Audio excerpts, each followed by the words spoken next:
Hello दोस्तों, स्वागत है आपका सोचने नेट चैनल पर। आज हम देखने वाले हैं संस्कृति की प्रमुख अवधारणाएं का पार्ट 2। सांस्कृतिक समाकृतियाँ, कल्चरल कॉन्फ़िगरेशन। यह अवधारणा रूथ बेनेडिक्ट ने दिया है। रूथ बेनेडिक्ट इसे परम सांस्कृतिक प्रतिमान मानती हैं।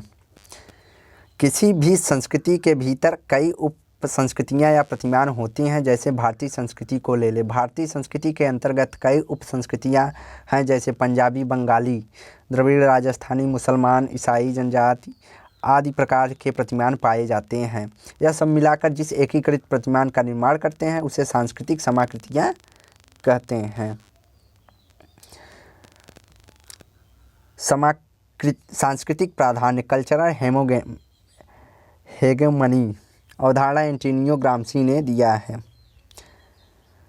ग्राम्सी के अनुसार सभी समाजों में प्रभु वर्ग या समूह का सांस्कृतिक प्रभाव या प्रभुत्व देखा जाता है। ग्राम्सी कहते हैं जिन वर्गों के सांस्कृतिक का प्रभाव वर्गों पर देखा जाता है वह अपने विचारों के अन्य समूहों पर शासन करते हैं, प्रभुत्व दिखाते हैं, जिसे अन्य समूह स्वीकार करते हैं, जैसे ब्राह्मणों की संस्कृति या श्वेतों की संस्कृति।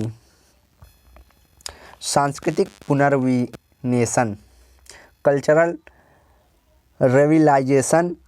जब कोई पतोन्मुख संस्कृति अपने पुराने सांस्कृतिक प्रतीक चिन्हों के नए वातावरण एवं चुनौतियों के साथ पुनर्परिभाषित या व्याख्या करती है। सांस्कृतिक पुनर्विन्यासीकरण का अर्थात कोई भी पुरानी संस्कृति जो पतन पर हो, नए बदलते वातावरण के साथ अपने को पुनर्परिभाषित या समायोजन करती है, जिसे संस्कृति के पुराने गौरव को प्राप्त किया जा सकता है या संस्कृति को बचाया जा सकता है। सांस्कृतिक पुनर्विन्यासीकरण कहते हैं। जैसे आर्य समाज ने कहा, वेदों की ओर लौटो। सांस्कृतिक पुनरुत्पादन, कल्चरल रिप्रोडक्शन। यह उदाहरण पियरे बोर्दियू ने दिया है। वह प्रक्रिया जिसमें सांस्कृतिक मूल्य, प्रतिमान, मानदंड व आदि एक पीढ़ी से दूसरे पीढ़ी को हस्तांतरित कर दिए जाते हैं। सांस्कृतिक पुनरुत्पादन, पियरे मानते हैं कि जब पिता पुत्र को अपने सांस्कृतिक मूल्य या प्रतिमान सिखाता है या हस्तांतरित करता है, उसे सांस्कृतिक पुनरुत्पादन कहते हैं। इसी प्रक्रिया से सांस्कृतिक निरंतरता और स्थायित्व बना रहता है। सांस्कृतिक समानांतर, कल्चरल पैरेलल्स। यह उदाहरण क्लार्क विस्लर ने दिया है। प्रत्येक संस्कृति का अपना अपना भौगोलिक क्षेत्र होता है। विस्लर कहते हैं प्रत्येक संस्कृति अपने अपने निश्चित भौगोलिक क्षेत्र में रहती है। उस क्षेत्र की सीमा के पश्चात दूसरी संस्कृति के क्षेत्र प्रारंभ होता है। कहते हैं प्रत्येक संस्कृति का एक क्षेत्र होता है, उस क्षेत्र के अलावा जहाँ उसकी समाप्ति होती है दूसरी संस्कृति का प्रारंभ होती है। ऐसे संस्कृतियों के बीच में जो समूह पाए जाते हैं उनमें दोनों संस्कृतियों का समान प्रभाव होता है, देखने को मिलता है। इसे ही सांस्कृतिक समानांतर कहते हैं। जैसे महाराष्ट्र और कर्नाटक की सीमा पर बसे समूहों का महाराष्ट्र और कर्नाटक दोनों संस्कृतियों का प्रभाव देखा जाता है। सांस्कृतिक झटका, यह उदाहरण एल्विन टॉफलर ने अपनी पुस्तक फ्यूचर शॉक में दिया है। टॉफलर कहते हैं जब कोई भी स्वयं को किसी ऐसे संस्कृति के बीच में पाता है जिसके मूल्य, प्रतिमान, व्यवहार आदि उस व्यक्ति के विचार या संस्कृति से बिल्कुल अलग हों, ऐसी स्थिति में सांस्कृतिक झटका कहते हैं।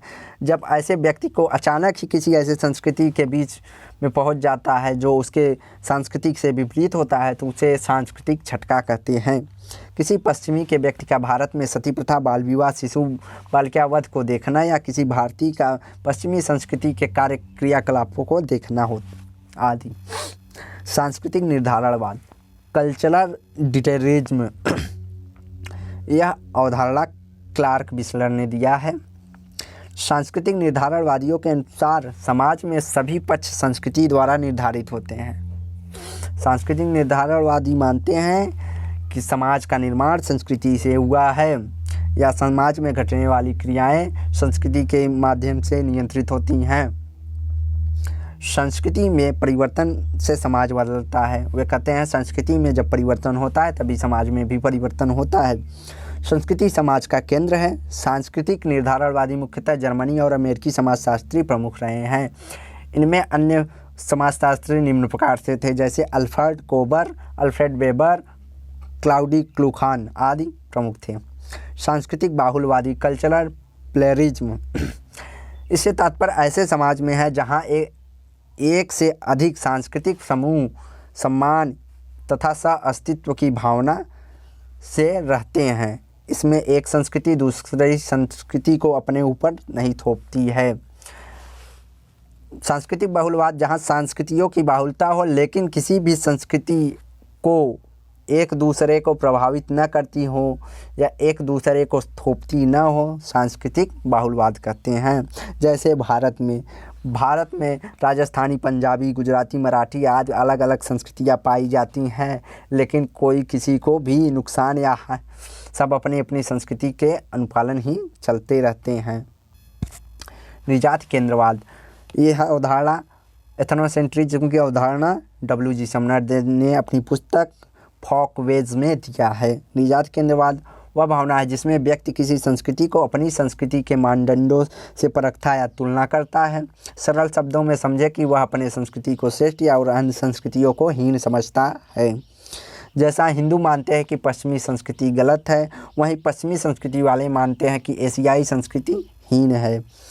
यह निजात केंद्रवादता है।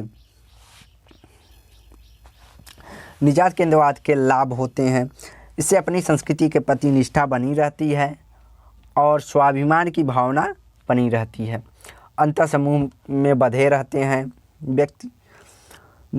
निजात केंद्रवाद के हानियाँ, इससे कई हानियाँ भी हैं। इसमें व्यक्ति दोहरे चरित्र या मानदंड का विकास होता है।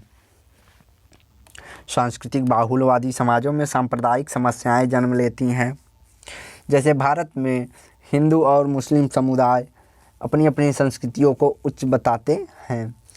व्यक्ति में अन्य संस्कृतियों के प्रति असहिष्णुता की भावना विकसित हो जाती है, जैसा कि आजकल सांप्रदायिक दंगों में के लिए देखा जाता है। धन्यवाद। अगला पार्ट देखने के लिए चैनल को लाइक एंड सब्सक्राइब करें।